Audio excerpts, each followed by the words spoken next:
Hello everyone, back to my channel আবিদাস রান্নাঘরে সকলকে স্বাগত। আসসালামু আলাইকুম। কেমন আছো বন্ধুরা? আই হোপ সকলে ভালো আছো। আমিও আমার পরিবার নিয়ে খুবই ভালো আছি। আজকে আমি তোমাদের সঙ্গে শেয়ার করব ব্রয়লার মুরগির মাংস রান্নার টিপ সহ।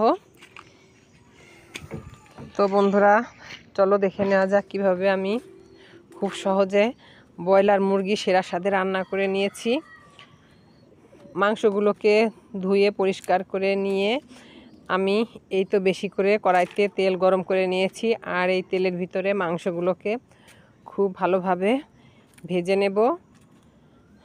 মাংসগুলো ভাজার সময় অবশ্যই তেল বেশি করে দিতে হবে, তাহলে এই একই তেলে কিন্তু মাংস রান্না হয়ে যাবে আর ভাজতেও কিন্তু সুবিধা হবে। এক এক পিস 2 পিস করে দিতে হবে না, সবগুলোই মাংস কিন্তু আমি একবারে দিয়ে দিয়েছি তেলের ভিতরে, তাহলে আমার ভাজতে সুবিধা হবে। তো এই তো মাংসগুলোর নিচের সাইডটা ভাজা হয়ে গিয়েছে। এখন আমি উল্টিয়ে পাল্টিয়ে মাংসগুলোর 4টি সাইডই ভেজে নেব। আর এভাবে মাংসগুলো যদি ভালোভাবে ভেজে নেওয়া যায় তাহলে কখনোই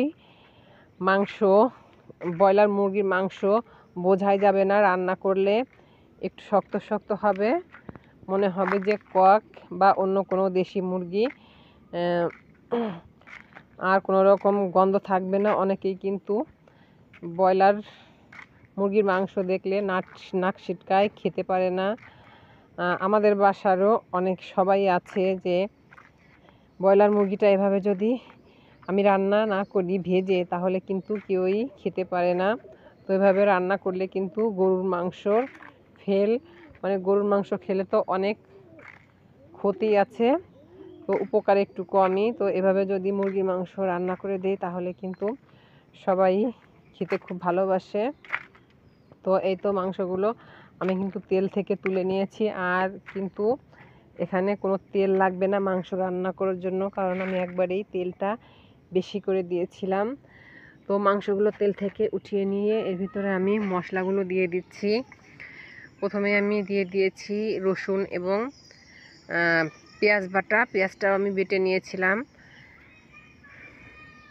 তো পেঁয়াজ বাটা এবং রসুন বাটাটা দিয়ে দিয়েছি, আর এখানে দিয়ে দিচ্ছি আমি জিরা বাটা এবং আদা বাটা। এখন এই সম্পূর্ণ বাটা মশলাটা দিয়ে কিছুটা লবণ দিয়ে দিয়েছি। এখন মশলাগুলোকে ভালোভাবে আমি ভেজে নেব। তো মশলাগুলো আমি ততক্ষণই ভাজবো যতক্ষণ পর্যন্ত মশলার কাঁচা গন্ধটা না যাচ্ছে। তো গ্যাসের ফ্লেমটা আমি মিডিয়ামে রেখে মশলাগুলো কিন্তু সুন্দর করে ভেজে নেব। আর এর ভিতরে আমি এখন অ্যাড করে দেব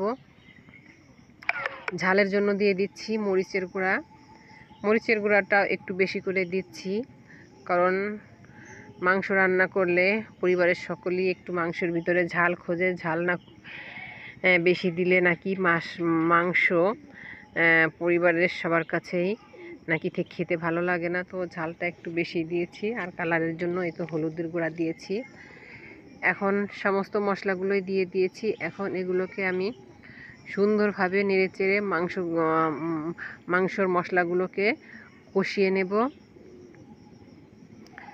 তো কষাতে কষাতে যখন মাংস থেকে তেলটা ছেড়ে দিবে তখনই বুঝবো যে মশলাটা পারফেক্টভাবে কষানো হয়ে গিয়েছে।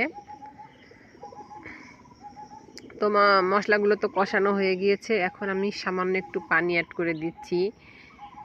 পানিটা দিয়ে মশলাগুলোকে আবারও একটু নেড়েচেড়ে দিচ্ছি।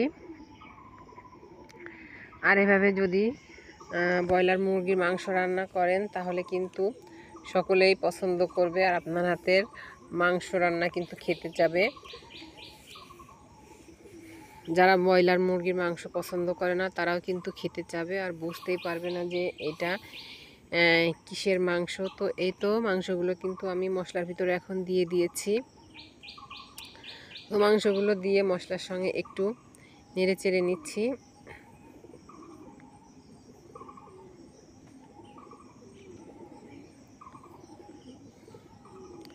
বন্ধুরা, তোমরা যারা আমার ভিডিওর সঙ্গে এ পর্যন্ত এসেছো অবশ্যই ভিডিওটি একটি লাইক দিয়ে কন্টিনিউ করো। আর আমার ভিডিওটি যদি কোনো অংশে দেখতে দেখতে ভালো লেগে থাকে তাহলে অবশ্যই একটি চ্যানেলটিকে সাবস্ক্রাইব করে রাখবে। আর যারা আমার চ্যানেলটিকে সাবস্ক্রাইব করে রেখেছো তাদেরকে অসংখ্য ধন্যবাদ। বন্ধুরা, তোমরা যারা আমার ভিডিও দেখো তোমাদের কাছে আমার একটাই অনুরোধ, অবশ্যই তোমরা ভিডিওকে ফুল ওয়াচ করবে, না টেনে দেখবে। ফুল ওয়াচ করলে কিন্তু আমার চ্যানেলের ক্ষতি হবে এবং তোমাদের চ্যানেলও ক্ষতি হবে। তো তোমরা জেনে শুনে ক্ষতি করার চেষ্টা করবে না নিজেদের। তো এই তো আমি ঢাকনা দিয়ে কিছুক্ষণ মাংসগুলোকে ঢেকে কুক করে নিয়েছি। এখন ঢাকনাটি কিন্তু খুলে নিয়ে মাংসগুলোকে আমি ভালোভাবে নেড়ে চেড়ে দিচ্ছি। আর মুরগির যে পাটা ছিল, দুটো পা, সে পাটাও কিন্তু আমি দিয়ে দিয়েছি। পা দুটো আমি ভাজি নেই।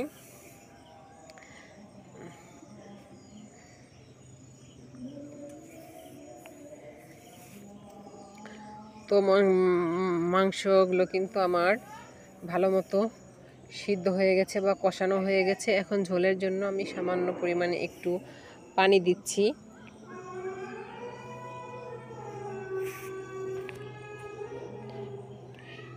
পানিটা দিয়ে এখন একটু নেড়ে চেড়ে নিচ্ছি।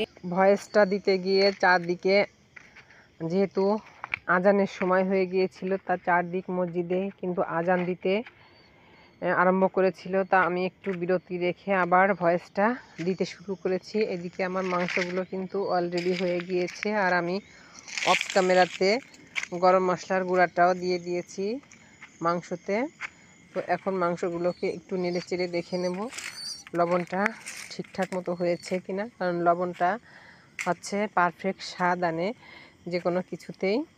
তো মাংসগুলো কিন্তু আমার রান্না হয়ে গিয়েছে। এই তো আমি চুলাটা বন্ধ করে মাংসগুলোকে একটু সার্ভিং প্লেটে নিয়ে নিয়েছি। তো বন্ধুরা, আমার মাংসর রেসিপিটি কেমন হলো অবশ্যই তোমরা কমেন্ট করে জানাবে। আজকের মতো নিচ্ছি বিদায়, দেখা হবে নতুন কোনো ভিডিওতে। সবাই ভালো থেকো, সুস্থ থেকো, এই কামনা করে আজকের মতো নিচ্ছি বিদায়। আল্লাহ হাফেজ।